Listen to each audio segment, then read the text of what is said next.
Hi everyone guys, how are you all? My name is Sheetal Rajput. I welcome you all to Prep India. So guys, आज हम करने वाले हैं modern Indian history से जो आपका नेक्स्ट टॉपिक है वो है पार्टीशन ऑफ बंगाल जो 1905 में हुआ था। हम लोग इस चैप्टर में पूरा डिस्कस करेंगे किस तरीके से पार्टीशन होता है बंगाल का, कौन उस टाइम पर हमारे यहाँ पे गवर्नर जनरल था, क्या रीजंस थे पार्टीशन के, क्या एक्चुअल रीजंस थे और क्या ब्रिटिशर्स ने कहा था कि किस वजह से हम पार्टीशन कर रहे हैं। एक्सट्रीमिस्ट और मॉडरेट का रोल हम लोग डिस्कस करेंगे। एक्सट्रीमिस्ट और मॉडरेट्स पर हम लोग अलग से वीडियो ला चुके हैं, अगर आपने वो नहीं देखा है सारे आप लेक्चर्स हमारे देख सकते हैं VLW के, जो भी हमारे अपलोडेड हैं, अलग से प्लेलिस्ट है, डिस्क्रिप्शन में मिल जाएगा। मॉक टेस्ट वगैरह देना चाहते हैं तो वो भी आप हमारी ऐप को डाउनलोड करके दे सकते हैं, सभी लिंक्स डिस्क्रिप्शन में मिल जाएंगे, या फिर प्रेप इंडिया को टाइप कर आप गूगल प्ले स्टोर से हमारी ऐप को डाउनलोड कर सकते हैं। सो स्टार्ट करते हैं गाइस। सबसे पहले हम लोग रीजंस देखेंगे, क्या रीजंस थे, ऑफिशियल रीजन क्या थे और एक्चुअल रीजन क्या दिए थे। तो ऑफिशियल रीजन सबसे पहला था less administrative burden on government. Britishers ने कहा कि बंगाल का एरिया इतना बड़ा है कि उसको सिंगल एडमिनिस्ट्रेटिव यूनिट की तरह गवर्न करना बहुत डिफिकल्ट है, इसीलिए हम इसका पार्टीशन करेंगे, दो हिस्सों में डिवाइड करेंगे, फिर इस पर बेटरली हम लोग गवर्नेंस कर पाएंगे। सेकंड कह रहे थे कि अगर हम लोग इसको पार्टीशन करते हैं तो मोर एफिशिएंट वे में इसकी गवर्नेंस होगी, जिससे बंगाल की और तरक्की होगी। तीसरा था कि जो फेमाइन जैसी चीज़ें उस टाइम पर हो रही थी और बंगाल का अगर डिफेंस हम लोगों को दूसरी यूरोपियन पावर से या फिर बाकी लोगों से अगर हमें करना है तो फिर हम पार्टीशन जो है उसका कर सकते हैं, इस वजह से हम लोग इसका पार्टीशन करेंगे। फेमाइन और डिफेंस के लिए हम लोग बंगाल का पार्टीशन करेंगे। एंड फोर्थ जो उन्होंने कहा था कि रिमोट एरियाज़ में हम बिल्कुल भी ध्यान नहीं दे रहे हैं, बंगाल की जो रिमोट एरियाज़ है ज़्यादा फोकस हमारा सिटीज़ में हो रहा है, इस वजह से रिमोट एरियाज़ को डेवलप करने के लिए हम लोग इसका पार्टीशन करेंगे। अब एक्चुअल रीज़न क्या थे, जो नेशनल मूवमेंट उस टाइम पर चल रहा था उसको ये वीक करना चाहते थे। बंगाल, अगर आप उस समय की बात करें तो बंगाल से जो जितने भी फिलोसफर्स, अगर मैं कहूँ जितने भी मेन फिलोसफर जिनको हमने पहले भी डिस्कस किया है, आगे भी हम लोग डिस्कस करेंगे, वो सब बंगाल से बिलोंग करते थे। Maximum number of scholars, philosophers बहुत एजुकेटेड थे। बंगाल बहुत तरक्की कर रहा था उस टाइम पर, पूरे भारत में एक बंगाल ही रीजन ऐसा था जहाँ पर वेस्टर्न एजुकेशन की बात करें तो सबसे पहले पहुंची थी, जहाँ पर लोग बहुत एनलाइटेंड थे, तो ये सब चीज़ें सबसे पहले बंगाल में पहुंची थी। वो नेशनल फ्रीडम की चिंगारियाँ थी वो निकल कर आ रही थी, इस वजह से जो नेशनल मूवमेंट है उसको वीक करना था, तो सबसे पहले बंगाल का विभाजन करना इम्पॉर्टेंट है। जो ब्रिटिशर्स की पॉलिसी थी, जो लॉर्ड कर्जन की पॉलिसी थी डिवाइड एंड रूल की, उसकी शुरुआत ये यहाँ से करने वाले थे, बंगाल से policy of divide and rule को अडॉप्ट करने वाले थे। देन जो लॉर्ड कर्जन की रिएक्शनरी पॉलिसीज थी to show that the opinion of the political leaders had no meaning, कि जो ओपिनियन है पॉलिटिकल लीडर्स का वो हमारे लिए कोई मायने नहीं रखता है। तो ये कुछ पॉलिसीज थी लॉर्ड कर्जन की, जिसने बंगाल का विभाजन अनाउंस किया था और करवाया था।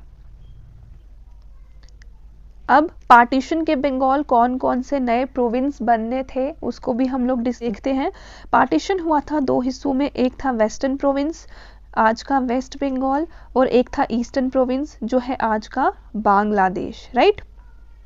बट अभी एकदम सटीक नहीं हम लोग कहेंगे, क्योंकि कुछ एरियाज़ हमारी साइड पे हैं, कुछ एरियाज़ बांग्लादेश के पास हैं।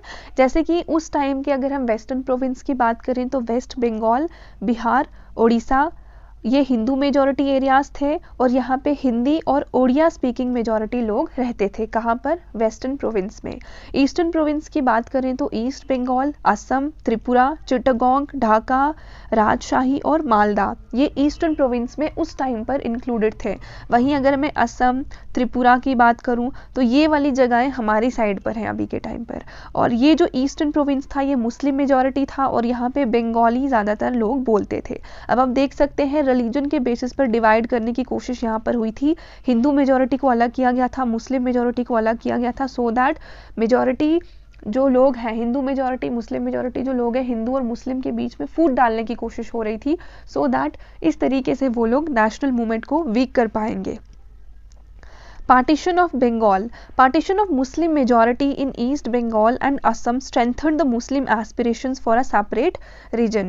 जो मुस्लिम मेजॉरिटी का पार्टीशन हुआ ईस्ट बंगाल और असम में, उसने मुस्लिम्स के जो एस्पिरेशंस थे कि उनको एक सेपरेट रीजन चाहिए, उसको और ज़्यादा बढ़ावा दे दिया था। बहुत सारे अपर क्लास मुस्लिम्स जो थे वो ब्रिटिशर से काफ़ी ज़्यादा इन्फ्लुएंस थे और वो चाहते थे कि एक सेपरेट मुस्लिम प्रोविंस बने सो दैट मुस्लिम्स का प्रॉस्पेरिटी हो पाए। उनको ऐसा लगता था कि अगर हम लोग हिंदू मेजॉरिटी एरियाज़ में रहेंगे तो वहाँ पे हमारी प्रॉस्पेरिटी, हमारी डेवलपमेंट नहीं हो पाएगी। इस वजह से हमें अलग से एक रीजन चाहिए जहाँ पे हम ही लोग रूल करेंगे। फिर इसका जो एनलमेंट हुआ था पार्टीशन का, यानी इस पार्टीशन को ख़त्म कब किया गया था? 1911 में। बहुत ही ज़्यादा इम्पॉर्टेंट है, याद रखेंगे। कलकत्ता से दिल्ली हो गई थी शिफ्ट, यहाँ से कैपिटल, और किसने करवाई थी? लॉर्ड हार्डिंग ने करवाई थी। ये भी बहुत इम्पॉर्टेंट है। क्यों बाद में इस पार्टीशन को ख़त्म करना पड़ा था? क्योंकि इतना ज़्यादा वायलेंस हो गया था कि ब्रिटिशर्स उसको हैंडल नहीं कर पा रहे थे। बिहार और उड़ीसा को बंगाल और असम से अलग कर दिया गया और एक सेपरेट प्रोविंस बना दिया गया, बंगाल से बिहार को और असम से उड़ीसा को। कैपिटल ऑफ इंडिया जो है वो कोलकाता से दिल्ली शिफ्ट हो गई 1911 में लॉर्ड हार्डिंग के द्वारा। ठीक है, चलिए अब एक एक करके डिटेल में हम लोग इसको डिस्कस करेंगे। अभी तक हमने एक ओवरव्यू लिया इसका, क्या था बंगाल का पार्टीशन। सबसे पहले याद रखेंगे उस टाइम का वॉइस रॉय कौन था? वो था लॉर्ड कर्जिन। ठीक है, Lord Curzon was the viceroy of India from 1899 to 1905। Partition of Bengal province came into effect during his viceroyalty. कब हुआ था? पूरी डेट इंपॉर्टेंट है, 16 अक्टूबर 1905। पूरी की पूरी डेट याद रखेंगे, सिर्फ ईयर नहीं, आपको पीछे वाली डेट भी एग्जाम में आ सकती है।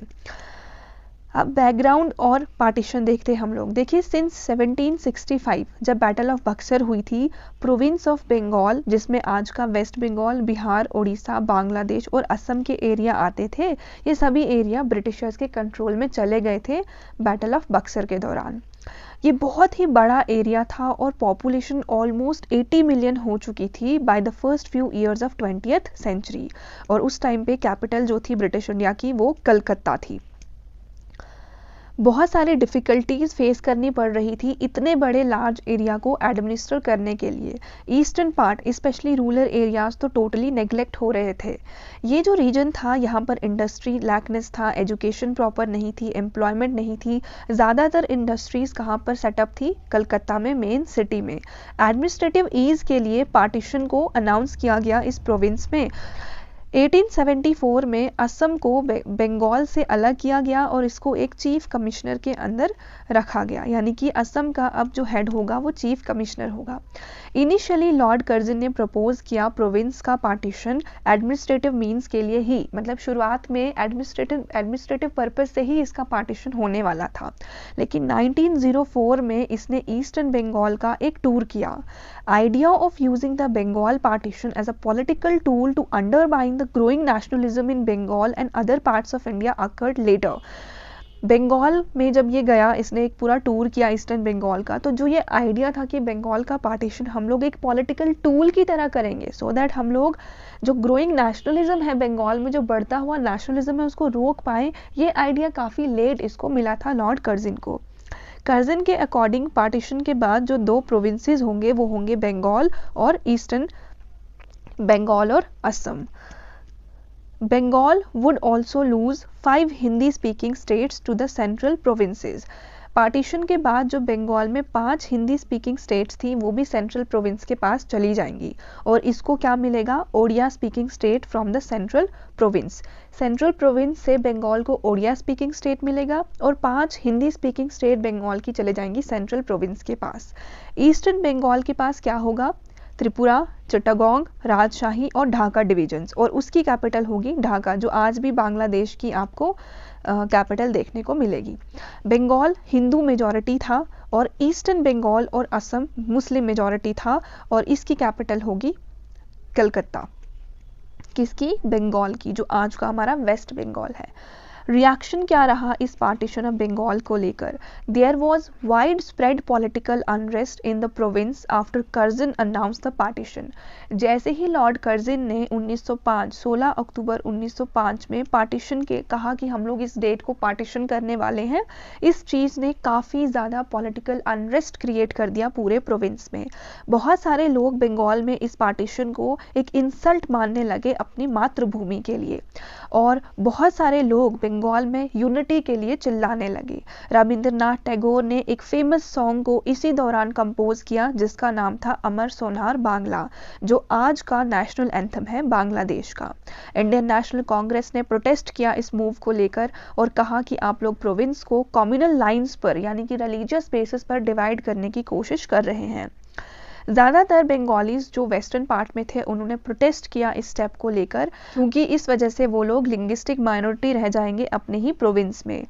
There would more Odia and Hindi speaking people in more than Bengalis, क्योंकि बंगाल में पार्टीशन के बाद जो बंगाल था हमारा उसमें अब बंगालीज कम होंगे, क्योंकि ज़्यादातर बंगालीज कहाँ जा रहे हैं? ईस्टर्न बंगाल में, ठीक है, जहाँ पर मुस्लिम मेजॉरिटी लोग थे। बंगाली ज़्यादातर यहाँ पर चले जाएंगे और वेस्ट बंगाल में यानी उस टाइम का जो सिंपल बंगाल कहते थे वहाँ पर कौन बचेगा? ओडिया और हिंदी स्पीकिंग लोग बचेंगे। बहुत सारे मुस्लिम्स जो बंगाली मुस्लिम कम्युनिटी के थे उन्होंने इस मूव का वेलकम किया और उन्होंने कहा कि ये चीज़ हमारे एजुकेशनल, इकोनॉमिक और पॉलिटिकल इंटरेस्ट को और प्रमोट करेगी और हम अपने प्रोविंस में मेजॉरिटी में आ जाएंगे। लॉर्ड कर्जन ने प्रॉमिस किया कि वो ढाका में एक यूनिवर्सिटी भी स्टार्ट करेंगे और इस चीज़ को देखते हुए मुस्लिम्स को लगने लगा कि ये बहुत अच्छी अपॉर्चुनिटी हमारे पास आ रही है हमारे लिविंग स्टैंडर्ड को और एजुकेशन को इम्प्रूव करने के लिए। बहुत ज़्यादा जनरल प्रोटेस्ट पूरी कंट्री में होने लगा इस पार्टीशन के अगेंस्ट। लोगों ने इस मूव को डिवाइड एंड रूल पॉलिसी कहा जो ब्रिटिश अथॉरिटीज़ उस टाइम पर अडॉप्ट कर रही थी। पार्टीशन का चीफ एम था एक रिफ्ट क्रिएट करना बिटवीन द टू कम्युनिटीज़ और यूनिटी और नेशनलिज्म की भावनाओं को रोकना, एक ऑब्स्टेकल उसमें क्रिएट करना। ये जो एगिटेशन था ये स्टार्ट हुआ था much before the date of the partition itself. अभी पार्टीशन हुआ नहीं था, बट अभी जब ब्रिटिश गवर्नमेंट ये डिसाइड कर रही थी कि हम लोग पार्टीशन करेंगे, तो पार्टीशन होने से पहले ही ये जो पूरी कंट्री में ये जो एगिटेशन था ये स्टार्ट हो चुका था। On the date of the partition लोगों ने इस दिन को मॉर्निंग की तरह ऑब्जर्व किया, यानी दुख जताया, अफसोस किया इस दिन पर। टैगोर ने हिंदू और मुस्लिम से कहा कि आप लोग राखियां एक दूसरे की कलाइयों पर बांधो as a mark of protest. अब ये चीज़ आपको एग्जाम में आ सकती है, कौन सा ऐसा मोमेंट था जिसमें हिंदूज और मुस्लिम्स ने एक दूसरे की कलाई पर राखी टाई की थी? तो वो था पार्टीशन ऑफ बंगाल। ये आपको याद रखना है। और किसने कहा था? टैगोर ने कहा था लोगों को। A few Muslims were also against the partition. अब कुछ मुस्लिम्स भी इस पार्टीशन के अगेंस्ट थे। इसके बाद स्वदेशी और बायकॉट मूवमेंट नेशनल स्ट्रगल के तौर पर हम लोगों ने अडॉप्ट किया था। लोगों ने ब्रिटिश गुड्स को बायकॉट किया और लोगों ने इंडिजिनस इंडस्ट्रीज़ को प्रमोट करने की बात की। जो पार्टीशन था वो सक्सेसफुल हो गया कम्युनल रिफ्ट क्रिएट करने में कंट्री में, और इवन इस ही पार्टीशन की वजह से मुस्लिम लीग का जन्म होता है 1906 में। और मुस्लिम लीग कहाँ पर बनाई जाती है? ये क्वेश्चन आपको JKS एग्ज़ाम में आया हुआ है और भी काफ़ी सारे JKS SB के एग्ज़ाम से पूछा गया था कि मुस्लिम लीग की स्थापना कौन सी जगह पर हुई थी। It was Dhaka. ये आपको याद रखना है। ढाका में किसके हेडक्वार्टर्स हैं? हमारी एक रीजनल ऑर्गेनाइजेशन है जिसके हेडक्वार्टर आपको ढाका में देखने को मिलेंगे, ठीक है, वो आप बताएंगे। और मुस्लिम लीग की फाउंडेशन हुई थी 1906 ढाका में, लेकिन किसने की थी ये इसका भी आंसर आप लोग कमेंट बॉक्स में देंगे, राइट। अब पार्टीशन को ख़त्म किया जाता है। Owing to mass political protest the partition was annulled in 1911। तो इतना ज़्यादा जब पॉलिटिकल प्रोटेस्ट होने लगा लोगों के द्वारा तो इस पार्टीशन को ख़त्म करने की बात होने लगी। New provinces were created based on linguistic lines rather than religious lines. अब जो नए प्रोविंस हुए, अब जो नए प्रोविंस क्रिएट किए गए वो लैंग्वेज के बेसिस पर किए गए, ना कि रिलीजन के बेसिस पर। बिहार और उड़ीसा प्रोविंस को बंगाल से बाहर निकाला गया और इनको एक सेपरेट प्रोविंस बना दिया गया 1936 में। एक सेपरेट असम प्रोविंस भी क्रिएट किया गया। फिर हमने डिस्कस किया था 1911 में जो ब्रिटिश इंडिया की कैपिटल थी वो दिल्ली पहुंच गई थी कलकत्ता से। डेस्पाइट द अनलमेंट, जो पार्टीशन था वो कम्युनल डिवाइड जो हिंदूज और मुस्लिम्स के बीच में क्रिएट हुआ था उसको रोक नहीं पाया।